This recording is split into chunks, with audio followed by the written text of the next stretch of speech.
Bismillahirrahmanirrahim. Assalamualaikum warahmatullahi wabarakatuh.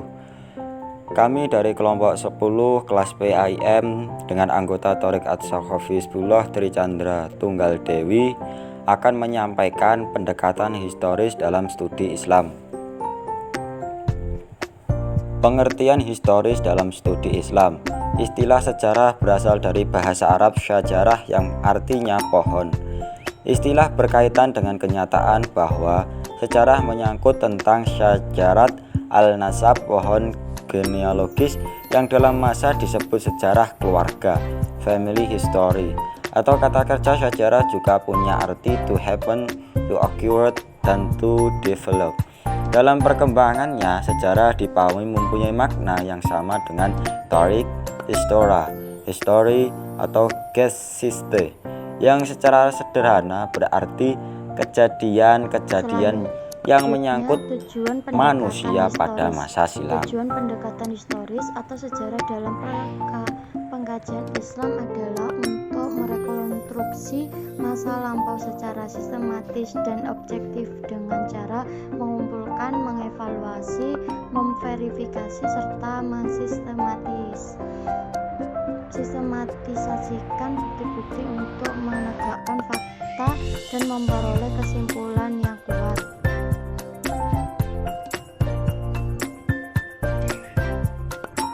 Selanjutnya yaitu konsep pendekatan historis. Dalam pengkajian Islam, sejarah sebagai sebuah pendekatan atau pendekatan historis tidak bisa terlepas dari kajian peristiwa yang melalui dimensi ruang dan waktu. Pendekatan historis dalam penelitian terdapat gejala-gejala fenomena yang terjadi mengharuskan untuk mempertimbangkan beberapa aspek.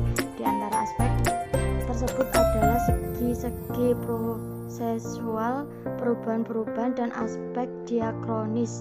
Lebih dari itu, pendekatan historis tidak hanya digunakan untuk melihat pertumbuhan, perkembangan, dan kronologis peristiwa masa lampau, namun juga digunakan untuk mengenai gejala-gejala struktural, faktor kausal, kondisional, dan kontekstual, serta unsur-unsur yang merupakan komponen dan eksponen dari proses sejarah yang dikaji.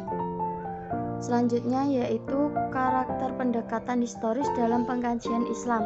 Penelitian historis atau historical research ini memiliki ciri-ciri sebagai berikut.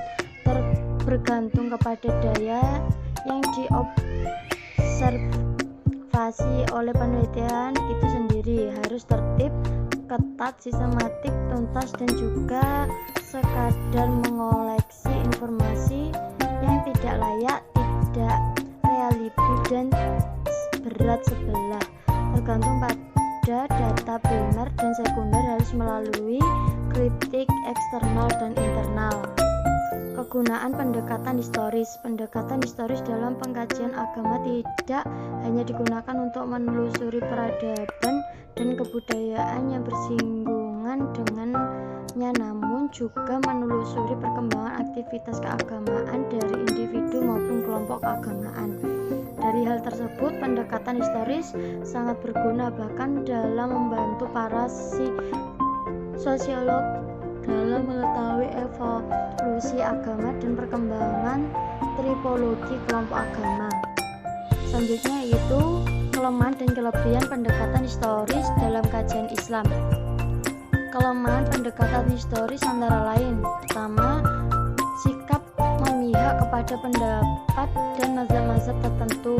Dua, terlalu percaya kepada pihak pengukir berita sejarah ketika persangkaan benar yang tidak berdasarkan terhadap sumber berita. Yang keempat, kebodohan dalam mencocok keadaan dengan kajian sebenarnya.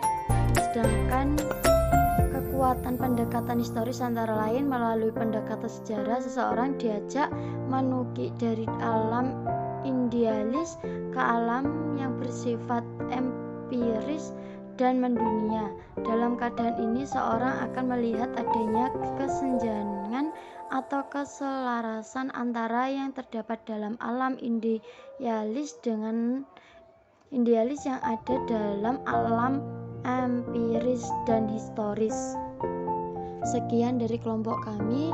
Akhiran, wassalamualaikum warahmatullahi wabarakatuh.